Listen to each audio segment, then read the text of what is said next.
हाँ जी दोस्तों, कैसे हैं आप सब लोग। एक बार बहुत बहुत फिर से स्वागत है डी कोड कंप्यूटर्स पे। आशा करता हूँ आप सब लोग बहुत अच्छे होंगे। तो दोस्तों, हमने जो पिछला वीडियो देखा था उसमें हमने कवर किया था इनपुट डिवाइसेस और आउटपुट डिवाइसेस के बारे में बहुत थोड़ी सी डिटेल, है ना। और मैंने आपको बताया था कि हम अगली वीडियो में इनपुट डिवाइसेस और आउटपुट डिवाइस के बारे में पूरी डिटेल से कवर करेंगे। तो दोस्तों, जब मैं ये वीडियो बना रहा था तो मैंने देखा कि हमारा इनपुट डिवाइसेस और आउटपुट डिवाइसेस, अगर जब मैं डिटेल में आपको समझा रहा हूँ तो बहुत लंबा टॉपिक जा रहा था। तो मैंने उसको दो हिस्सों में बाइफरकेट कर दिया है। पहले आज की वीडियो में हम समझेंगे इनपुट डिवाइसेस क्या है, जो अगली वीडियो में लेके आने वाला हूँ वो हमारी होगी आउटपुट डिवाइसेस। तो दोस्तों, इस बार मैं वीडियो बनाने में थोड़ा लेट हो गया। बताना चाहूँगा, थोड़ा हेल्थ इशू हो गया था, प्रॉब्लम हो गई थी मुझे, इसलिए मैं वीडियो बनाने में थोड़ा लेट हो गया। पर आगे से मैं आपको टाइम पे वीडियो जरूर पहुँचाऊँगा ताकि आपका इंटरेस्ट बना रहे। क्योंकि मैं समझ सकता हूँ अगर थोड़ा गैप पड़ जाए स्टडी में, थोड़ा पढ़ाई से दूर हो, तो इंटरेस्ट टूटना शुरू हो जाता है। मैं समझ सकता हूँ। तो सॉरी फॉर डिले वीडियो, है ना। चलो शुरू करते हैं आज की वीडियो बिना किसी टाइम देरी के। आगे बढ़ने से पहले दोस्तों, एक मैं आपसे रिक्वेस्ट करना चाहूँगा, जिन्होंने मेरा चैनल अभी तक सब्सक्राइब नहीं है सब्सक्राइब कर लें, बेल आइकन प्रेस कर दें और शेयर मेरी वीडियो जरूर करें, जैसे कि मैं हर वीडियो में कहता हूँ, ताकि ये मेरी वीडियो ज़्यादा से ज़्यादा ज़रूरतमंद लोगों तक पहुँचे और वो भी आगे बढ़ सके मेरी वीडियो को देखकर। चलिए स्टार्ट करते हैं दोस्तों। What is computer input devices, कब आया और किसने उसका आविष्कार किया, list of input devices, detail में पढ़ेंगे एक एक डिवाइसेस के बारे में। लेटेस्ट टेक न्यूज़ के बारे में पढ़ेंगे, बड़ी इंटरेस्टिंग टेक न्यूज़ है, लास्ट तक बने रहिए। बहुत अच्छी टेक न्यूज़ है, बड़े काम की न्यूज़ है, जरूर सुन के जाइएगा। और एमसीक्यू जरूर अटेंड करके जाइएगा और कमेंट सेशन में आंसर जरूर कीजिएगा, ये मेरी आपसे रिक्वेस्ट है। चलो दोस्तों शुरू करते हैं। What is input devices. Computer input devices वो हार्डवेयर डिवाइसेस होते हैं जो यूजर से डाटा या इंस्ट्रक्शन रिसीव करते हैं और उन्हें कंप्यूटर के द्वारा प्रोसेस करने के लिए भेजते हैं। ये डिवाइसेस डाटा को कंप्यूटर के समझने लायक फॉर्मेट में कन्वर्ट करते हैं, जैसे कीबोर्ड जो टेक्स्ट और नंबर को एंटर करता है, माउस जो कर्सर को कंट्रोल करता है और स्कैनर जो फिजिकल डॉक्यूमेंट को डिजिटल फॉर्मेट में कन्वर्ट करता है। ये डिवाइसेस कंप्यूटर को यूजर के द्वारा दिए गए इंस्ट्रक्शन और डाटा को प्रोसेस करने के लिए इनेबल करते हैं।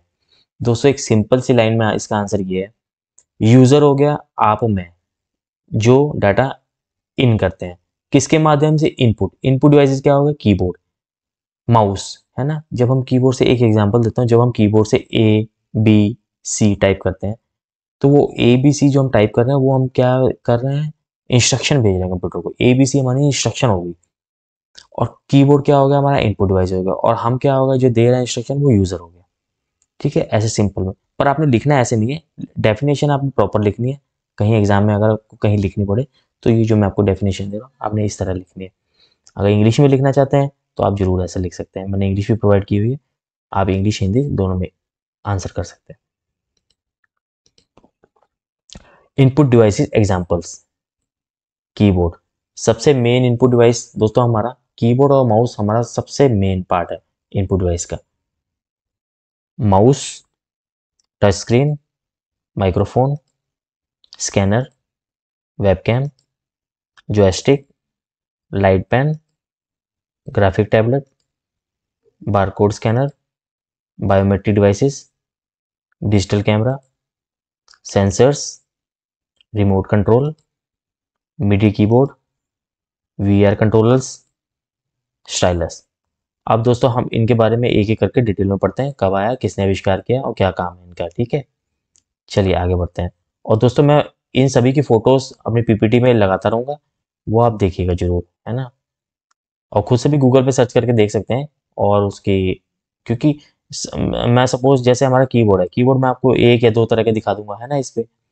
पर आप गूगल पे चेक कीजिएगा, गेमिंग कीबोर्ड क्या होते हैं, अलग अलग कीबोर्ड, नॉर्मल कीबोर्ड कितनी कीज होती हैं। चलिए शुरू करते हैं। कीबोर्ड। कीबोर्ड का आविष्कार 1868 में क्रिस्टोफर लाथम शोल्स ने टाइपराइटर के लिए किया था और पहला कंप्यूटर कीबोर्ड 1940-1950 में डेवलप हुआ। ये कीबोर्ड होता है दोस्तों हमारा। ये इसके अलग अलग कीज होते हैं, इन अलग अलग कीज को हम अलग अलग नामों से जानते हैं। चलिए वो आगे देखते हैं। टाइपिंग कीज, अल्फाबेट्स, जो ये हमारे ए टू जेड अल्फाबेट होते हैं ना, ये सीरीज में नहीं होते, ये हमारे कीबोर्ड में इसी तरह आता है, WERT। ठीक है, ये हमारे प्लस 09876123, ये भी हमारे अल्फ़ाबेट कीज़ कहलाते हैं। फंक्शन कीज़, जहाँ पे दोस्तों F लिखा होता है ना, F1, F2 टू F12, ये हमारे फंक्शन कीज़ कहलाते हैं। कंट्रोल कीज़ दोस्तों हमारे होते हैं कंट्रोल, ऑल्ट, स्केप। ये रहा दोस्तों कंट्रोल, ऑल्ट, स्केप, ये हमारे कंट्रोल कीज़ है। विंडोज़ की, ये विंडोज़ की होती है दोस्तों ये। उसके बाद नेविगेशन कीज़, ये जो एरोज़ होते हैं हमारा, पेज अप, पेज डाउन, ये हमारी नेविगेशन की होती है। कई कीबोर्ड पे यहाँ पे भी एरो बना होता है, 8 पे बना होता है, 2 में बना होता है, 4, 6, ये हमारे नेविगेशन कीज़ कहलाते हैं। और ये जो पोर्शन है दोस्तों हमारा, ये कैलकुलेटर न्यूमेरिक होता है। आगे पढ़ते हैं इसके बाद। न्यूमेरिक कीपैड देखिए आ गया। कैलकुलेटर स्टाइल लेआउट, ये कैलकुलेटर स्टाइल में जो हमारा, इसको न्यूमेरिक कीपैड कहते हैं, इसको नहीं कहते दोस्तों, इसको कहते हैं, ठीक है। अच्छा, स्पेशल कीज में हमारा आता है स्पेस बार आ जाता है, टैब आ जाता है, कैप्स आ जाता है, शिफ्ट आ जाता है, ये हमारे स्पेशल कीज कहलाते हैं। चलिए आगे चलते हैं। माउस, माउस का आविष्कार 1960 में डगलस एगलबार्ड ने किया था और 1968 में सबसे पहला माउस प्रोटोटाइप दिखाया गया। माउस का काम स्क्रीन पर कर्सर को मूव करना और ऑब्जेक्ट को सिलेक्ट या इंटरेक्ट करना है। दोस्तों ये देखिए, आप ये जो माउस हिल रहा है ना, ये देखिए, इससे क्या है, जब भी हम किसी फाइल और फोल्डर को सिलेक्ट करते हैं, जो फाइल और फोल्डर या कोई भी चीज़ हम जिस पे क्लिक कर रहे हैं, जिसको सिलेक्ट कर रहे हैं, वो हमारा ऑब्जेक्ट हो गया, ठीक है। उसका ये काम है, इसको सिलेक्ट करना। माउस में हमारे 3 कीज होते हैं, left button, right button, scroll wheel. Left button ये होता है दोस्तों जो हमारे लेफ्ट हैंड की साइड होता है, इसको लेफ्ट बटन भी कहते हैं, लेफ्ट क्लिक भी कहते हैं। राइट बटन ये होता है जो हमारे राइट हैंड की तरफ होता है, और स्क्रॉल व्हील ये होता है जो सेंटर में होता है, इसको स्क्रॉलिंग कर सकते हैं हम। जैसे सपोज हमारे 10 पेज है, तो हम इसको स्क्रॉल करेंगे तो इसी स्क्रॉलिंग से हमारा 1 2 3 4 स्क्रॉल करते जाएंगे, 1 2 3 4 पेज आता रहेगा। माउस हमारे दोस्तों दो तरह के आते हैं मेन, एक वायर आता है, एक वायरलेस आता है। वायर सिंपल है, जिसके साथ वायर लगी हुई है, आगे यूएसबी पोर्ट होती है। आजकल, पहले PS2 पोर्ट आती थी, आजकल यूएसबी पोर्ट आती है, वो हमारा वायर माउस होता है।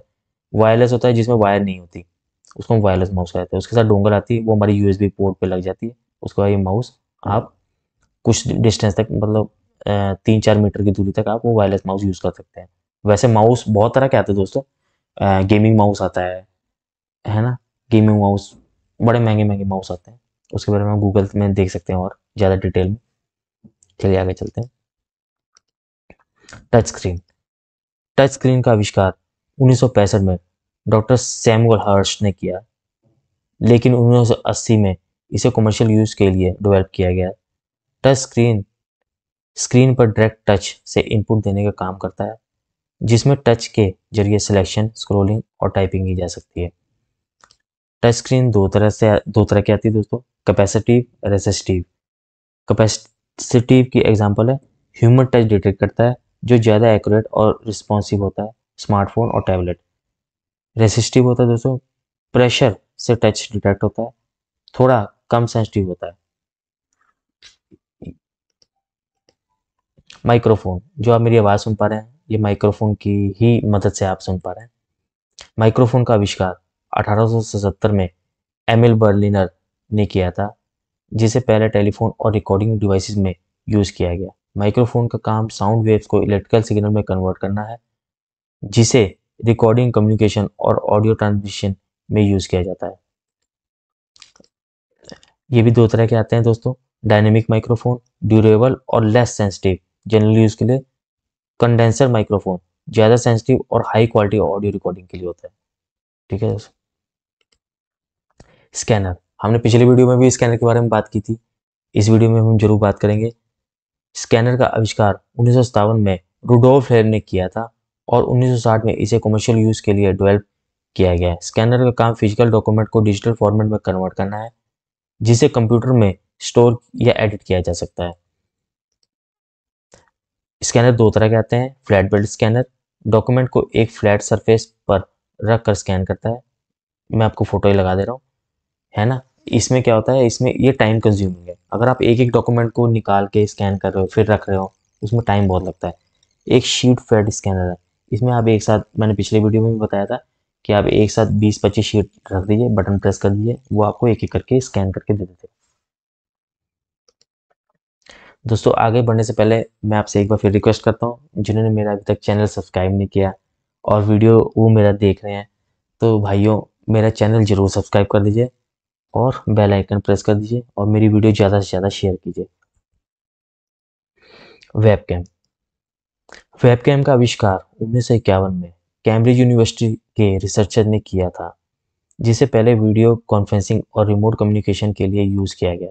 वेबकैम का काम वीडियो कैप्चर करना है, जो कंप्यूटर या इंटरनेट के माध्यम से लाइव स्ट्रीमिंग, वीडियो कॉल्स और रिकॉर्डिंग के लिए यूज़ होता है।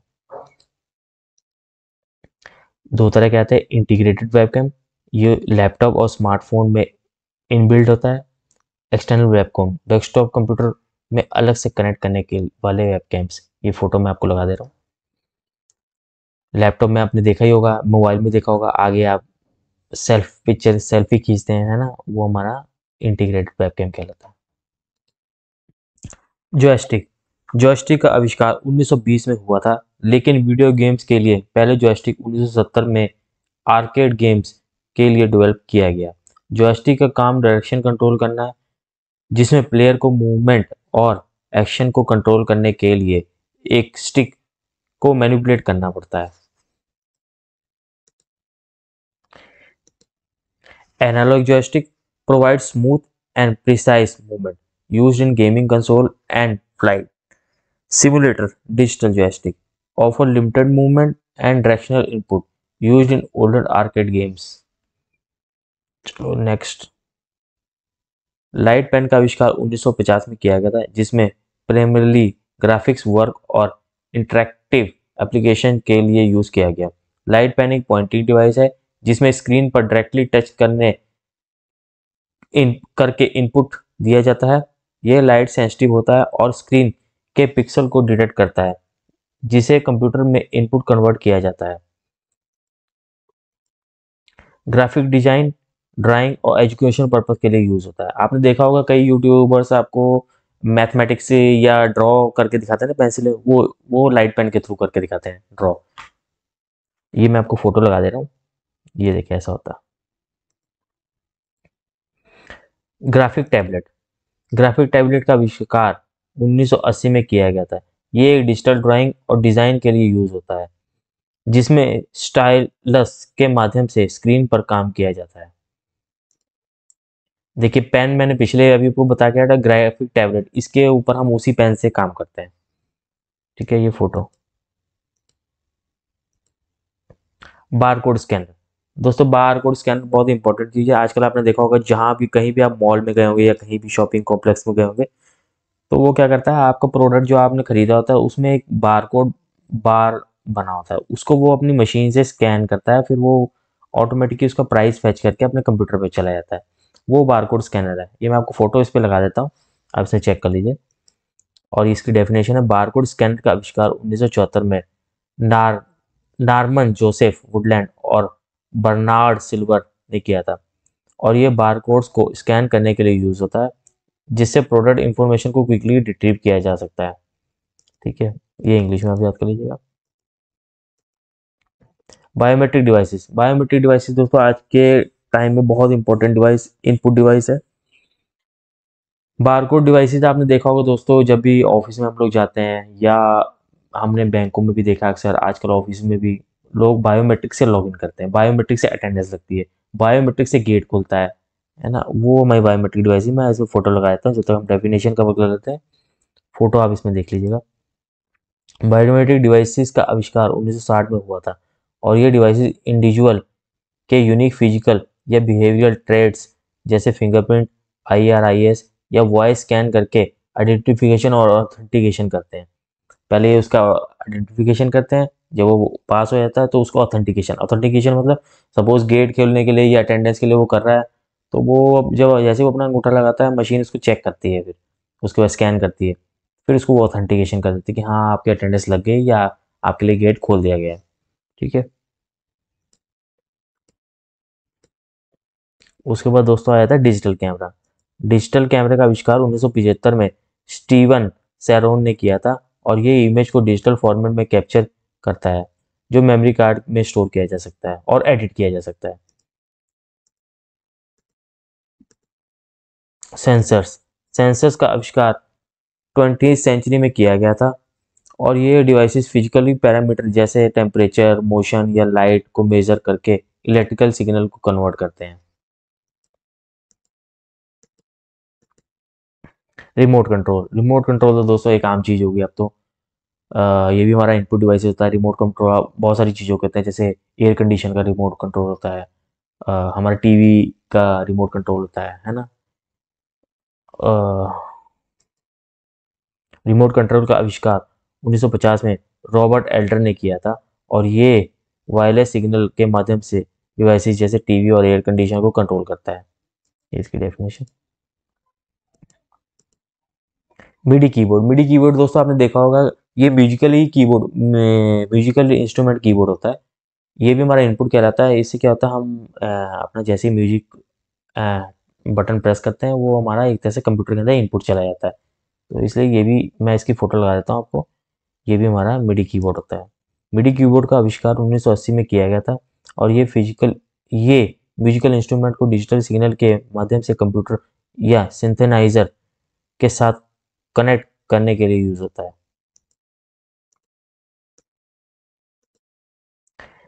वी आर कंट्रोलर का आविष्कार 1990 में हुआ था और ये वर्चुअल रियलिटी एनवायरनमेंट्स में यूज़र इंटरेक्शन और मूवमेंट को ट्रैक करते हैं, जिसे इमर्सिव गेमिंग और सिमुलेशंस में यूज़ किया जा सकता है। अगला दोस्तों इनपुट डिवाइस है स्टाइलस पेन होता है, जो मैंने आपको पीछे बताया था। वो ड्रॉ करने के लिए, आप कोई भी ड्राइंग करने के लिए या कुछ भी ड्रॉ करके आपको समझाने के लिए। स्टाइलस का आविष्कार प्राचीन काल में हुआ था, लेकिन मॉडर्न स्टाइलस का यूज़ 1990 में टच स्क्रीन डिवाइसेस जैसे स्मार्टफोन और टैबलेट के लिए स्टार्ट हुआ, जो प्रिसाइज इनपुट देने के लिए भी होता है। इसी फोटो ये है। अब दोस्तों आते हैं हमारी आज की टेक अपडेट्स। बहुत इंपॉर्टेंट हमारे इंडिया के लिए और हम सब भारतवासियों के लिए बहुत इंपॉर्टेंट न्यूज़ है और हम सबको ये गौरवान्वित कर रही है ये न्यूज़। दोस्तों, इंडिया ने डॉकिंग टेक्नोलॉजी में सफलतापूर्ण परीक्षण कर लिया है। डॉकिंग टेक्नोलॉजी दोस्तों क्या होती है, जब आप अंतरिक्ष में दो स्पेसक्राफ्ट को आपस में जोड़ देते हैं तो उसको डॉकिंग टेक्नोलॉजी कहते हैं। अंतरिक्ष में डॉकिंग करने वाला चौथा देश बना भारत। इससे पहले अमेरिका, रशिया, चाइना ने ये डॉकिंग टेक्नोलॉजी हासिल की थी। अब भारत ने बिना किसी कंट्री के, ये सबसे बड़ी खास बात है। पहले इंडिया हेल्प मांगने जरूर गया था बाकी देशों से कि हमें आप डॉकिंग टेक्नोलॉजी शेयर कर दीजिए, पर किसी ने ये देने से मना कर दिया, क्योंकि अंतरिक्ष एक पेचीदा सब्जेक्ट है दोस्तों। इसमें उन्होंने हेल्प कुछ नहीं की थी, तो हमारे साइंटिस्टों ने दिन रात मेहनत करके ये डॉकिंग टेक्नोलॉजी हासिल की। अभी रिसेंटली 2 दिन पहले ही ये हमने सफलतापूर्ण इसका वो किया टेस्ट। इसको दो स्पेस क्राफ्टों को जोड़ के हमने देखा और ये 30 दिसंबर को लॉन्च हुआ था और ये अब 2 दिन पहले कंप्लीट हुआ सक्सेसफुल। तो इसके बारे में और आप जरूर पढ़िएगा। मेरी आपसे रिक्वेस्ट है, ये गूगल में आप सर्च मार के इंडिया डॉकिंग टेक्नोलॉजी सर्च मार के आप जरूर पढ़िएगा। बहुत अच्छी न्यूज़ है, आपको इसके बारे में बिल्कुल डिटेल में पढ़ना चाहिए। ये होता देखिए स्पेस स्टेशन है, ये हमारा स्पेस स्टेशन है दोस्तों। देखिए ये डॉकिंग टेक्नोलॉजी के थ्रू बना था, ये कई कंट्रियों ने मिलकर बनाया था। अब अब मैं आपको समझाता हूँ डिटेल में डॉकिंग टेक्नोलॉजी क्या होती है। जैसे हम एक रॉकेट में एक पार्ट भेज सकते हैं, है ना। ये जैसे हमने एक रॉकेट में ये भेजा, दूसरे में ये भेजा, इसको हमने अंतरिक्ष में असेंबल किया।